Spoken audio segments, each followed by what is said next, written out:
Good morning, Vancouver. It is Thursday, June the 27th. Happy summer! And from the Paul Knight Studio, I'm Steve Ferguson, and this is Terminal City News.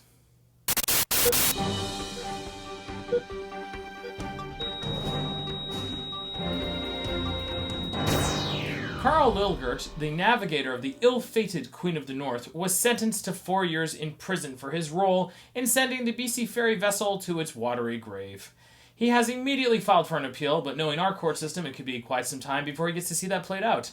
Conceivably, it could take more than 4 years, so, in that case, do they, pay people? Sorry, we put you in prison, we changed our mind, whatever. Anyways, there is still quite some speculation as to what exactly was playing out on the bridge of that ship, but we do know that it involved an ex-girlfriend. My best guess? She kept telling him to pull over and ask for directions. Jesus, I know where I'm going. I've just been told that last joke was sexist. Christy Clark is finally running her own by-election in the hopes of actually being an elected official and premier for realsies. The July 10th affair will be in the BC Liberal stronghold of Westside Kelowna, where she is projected to win. I do wish to remind Ms. Clark that this means she will have to reside in the area and not just visit when she wants to get her ego stroked. Some analysts are warning that by-elections can have wildly varying results, but if the BC Liberal strategists didn't feel the riding was a safe win, they probably wouldn't pick it. No joke, the wife of the actual elected MLA, Ben Stewart, expressed outrage and deep consternation over her husband just giving his well-earned seat up because Clark couldn't win her own riding. She then retracted her Twitter comments, but I have no doubt that Liberal conventions will be particularly icy from this point on. Well, stay tuned, folks, because I, for one, am immensely curious as to how this will pan out. In Tuesday's Metro, I came across this little picture. Is this photoshopped? Come on, guys. More on Christy Clark. She backpedaled fiercely on the pay hikes she had quietly put into the budget for her in-party supporters, stating now that it was a wrong time and a bad call, probably because of that by-election thing coming up. But yet, that silly wheelchair tax is still looming on the horizon, and there are no plans to cancel it, revoke it, or apologize. What a bizarre world we live in. I know this isn't local, but both the Mayor of Calgary and the organizers of the Calgary Stampede have announced there are no plans of cancelling or postponing this year's events, even though the Saddle Dome was flooded and Highway 1 was totally washed out in Canmore. I appreciate their sentiment that Calgary is one Ruffin, Toughin city that won't take a beating and not fight back, and I'm sure the residents are thrilled with the Premier's pledge of $1 billion of relief money, but that Stampede can honestly wait. As it stands, they have criticism every year for the treatment of the animals there, which of course they shrug and say, well, they like it, or something. And now they are proving their complete domination of nature by refusing to let flooding and rampant destruction get in the way of their yeehaw, ride 'em cowboy jerk-off fest. I have 2 words for the Stampede. Grow up. You're like a kid who has leukemia but wants to show off to his friends that he can triple ollie off of a frickin' viaduct or... Oh yeah, they're going to be closing that viaduct down by Chinatown. You guys know about that, right? You know, the Georgia Viaduct? Sorry. Anyways, back to the Stampede. Anyways, the money you are so desperate to spend on the fake Wild West show should really go into seeing that your city doesn't become the next New Orleans. But yeah, also in the news, they're going to be closing that Georgia Viaduct, and so that Chinatown gets more traffic directly in through there and more business and stuff, and Hastings will get more traffic. So all you prostitutes out there, I have 2 words of good news for you. First off, the Calgary Stampede is apparently still on, and secondly, Hastings is going to get more traffic. In North Vancouver, a young driver in a beat-up BMW, you should watch the video, he jumped out of his car, and he attacked another man on the roadway, knocked on the window, yelled at him, then he kind of turned and ran, and the old man came out, gonna pound him, and the guy's like, so the guy's like, I'm just a kid, but he throws a punch anyways, and the older man's like, I don't care if you're a kid, and then boom, boom, boom. Anyways, this whole scene was captured on a mobile and posted to YouTube, where the commentator, Proud Bedwetter, the YouTube user Proud Bedwetter said, I've lost all interest in doing this story. If you want to be taken seriously as a citizen journalist, why would you give yourself the name Proud Bedwetter? In further news, actually, I did go to look it up again this morning to watch it because the video is hilarious. And Proud Bedwetter doesn't exist on YouTube anymore. I think he changed his name to something. You can still look up the Road Rage video. Just look up Road Rage North Vancouver June 2013 or something, and you'll see it. But you will not see Proud Bedwetter. He is not with us anymore. All right, folks, it's the end of June, and now we go to Nate and Paul from our host site, The Paul and Nate Show, for their top 10 Google searches for the month of June. Over to you guys. Hi, I'm Nate. I'm Paul. And we're The Paul and Nate Show. That's us. That's us. That's who we are. We're going to discuss the month of June's top 10 Google searches that have led to our site. As before, when you Google something and you click the Paul and Nate Show as a link, I get notified. I get to know what you're Googling. And thank goodness you guys aren't as disgusting as you were in May. That's awesome. Or April. Or whichever month had like 20 blowjob throw-ups, you sick Seriously, guys. freaks. Okay, so let's start with number 10. Why don't we? Where is Enrico on Paul and Nate? Huh, where is he? Where'd he go? Where is he? Well, He's actually doing our stand-up shows He with is us. doing that. At our live shows. He is a busy man, and me and him have tried to coordinate a few times when he's going to kind of come back on the show, but he's busy, I'm busy. Our schedules don't always work together, and that's kind of what's happening. So hopefully, if you keep an ear to the show, he'll come back, and you'll be like, hey, there's Enrico and Paul and Nate. Keep an ear to the ground and listen for the train. Okay, this one, number 9 has two things about it. First off, is Paul and Nate gay on Paul and Nate? Now, the problem with this is that you spelled Paul's name wrong. It says, is Pac and Nate gay? You spelled it with a K. You missed, I guess you missed the L button. Unless you're not talking about Paul and there's someone you think on the show's name is Pac. Yeah, like if we've mentioned someone in one of our... We've never talked about Pac. Pac is not a character. Maybe we can invent him, but... Paul and I aren't gay. No, we're not. If I was gay, though, I might date a guy named Pac. If there's a guy named Pac... That's the closest Spock. It is... That has nothing to do with it. I don't care about whether his name is Pac. Like chicken pox? Not about just the fact that it sounds foreign. It sounds European. True enough. True. True enough. Number 8, we have Who is Sebastian on Paul and Nate. What was that? Why'd you throw an H in there? Who is Sebastian? Who is Sebastian on Paul and Nate? Who's Sebastian? Sebastian is a close friend of mine who he goes under an alias, Sebastian.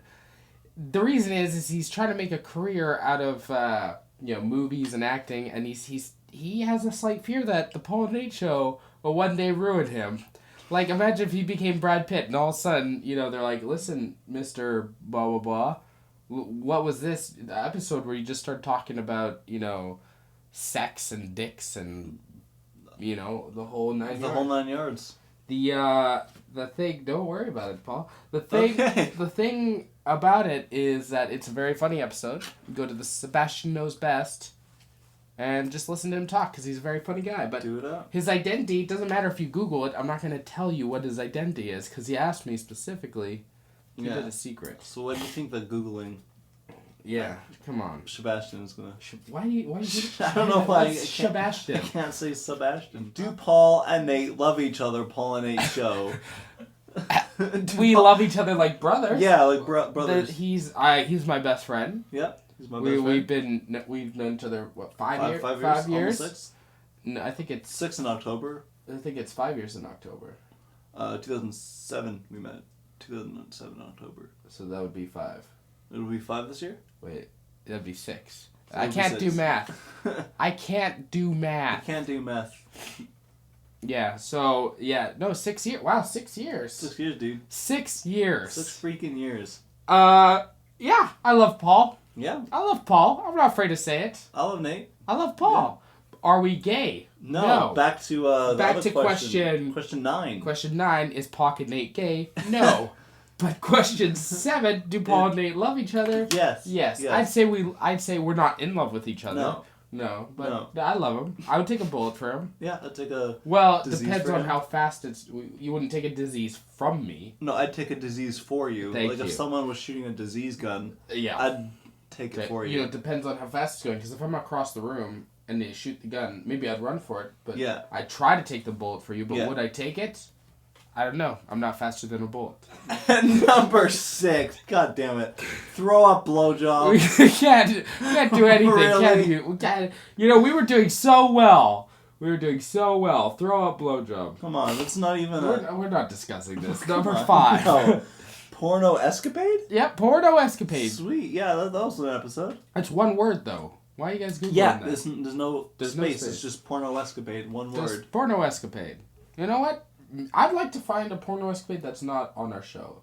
Like, what is a porno escapade? Yeah, like a movie that's like on the level of King Kong, but just a porno.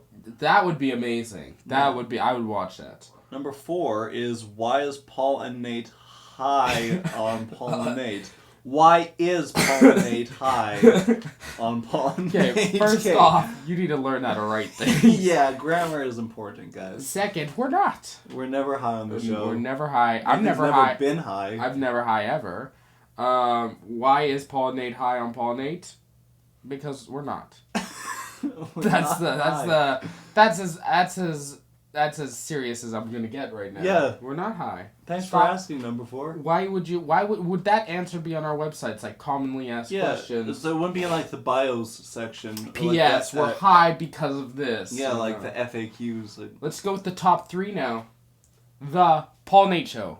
That's the space, and then you forgot to put a space between Paul and Nate and show. So just it's just the Paul and Nate. The Paul and Nate Show. Just very quickly, the Paul and Nate Show. Yeah. Thank you for Googling us.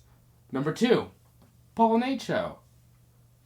Cool, man. Good. Cool. Number rhymes. 3, the Paul and Nate Show. The Paul and Nate Show. So this person got it right. I think There's there's a few people. There's more winner. than That's one. why you're number 1. Well, it's number 1 because more than one person. All Googled. of you are number 1. All of you have Googled to make a number 1 search. I'd like to do some honorable mentions. Will the Seeing Eye return on the Paul and Nate Show? Oh, you know what? Because someone asked, I think he has to. He already in one episode. He's already returned in one episode. Returned once. He's gonna come back. I've already made plans for that. Sweet nips. Who is Disco Ben, Paul and Nate Show? Who is Disco Ben? Disco Ben is a mysterious wrestler fan. He's a big fan of wrestling. Big fan of wrestling. I didn't He know owns that. every DVD of like any and every WWE. Have you been to his house? No, but he's told me about him, and he's the way he talks about wrestling. I believe it. He's an I believe avid wrestling. He's fan. he's our, I would say, one of our number 1 fans. Yes. He's supported us. He's come to. Well, he hasn't come to a lot of live shows because we've been on Sundays. He came to our first live show. He came to our first one, and he supports us, and he's a great guy, and he has a sock for a friend. So yes, I like to point out this one: blowjob throw up. I don't know why. There was throw up blowjob. Blowjob throw up. You put that as the honorable mentions. I thought so. Where are the Paul and Nate Show located? Where are the Paul and Nate Show located? Well, where we are located with NSHG Films is we're a Vancouver local. We're Vancouver local. I'll say that. I'm not going to give you my address. Yeah, I'm not going to tell you where the studio's located. Vancouver area. But you get a broad. We're Vancouver local. Yep. And NSHG Films prides itself in being Vancouver local. Check out Terminal City News. In fact, this is what you're watching right now, I realize. Anyways, I think that's it. That's all for us. Very nice. These are the Google searches. Yeah. Just remember to subscribe to NSHG Films. There's a subscribe button. Is it on top of the video? Is it on the left side or the right side? It's somewhere. You can find it. You can find Look it. above the screen box. Subscribe to NSHG Films. Go to nshgfilms.com and check out the other videos. Check out Time Traveling Dan. Check out, whatever else we do. The other shows. And stay tuned because we're submitting to the Vancouver Film Festival. And we know that you guys, if you're watching this, hell, you're going to like that. You're going to love it. So, peace. Thanks, guys. What a year it's been since January, eh? We here at NSHG Films have been really working hard to bring some interesting and alternative programming to you, and we are committed to keep on doing that. However, we are deep in the midst of 2 short film productions which we'll be submitting to a couple festivals. The Vancouver Short Film Festival, link here, and also to the Dead on Film Festival that the Rio Theater holds, which is going to be here. Anyways, time is limited, and we are still pretty new to this whole process of pre-production, production, post-production, and timelines and all that fun stuff. So we're still kind of like sinking our teeth into it. And also, my wife and I are expecting a baby girl in August. So as such, I'm taking this opportunity to announce that Terminal City News will go on a summer break for the months of July and August. Keep posted to nshgfilms.com or subscribe to us on Twitter or look for us on Facebook for more films. And I will see all of you guys in September.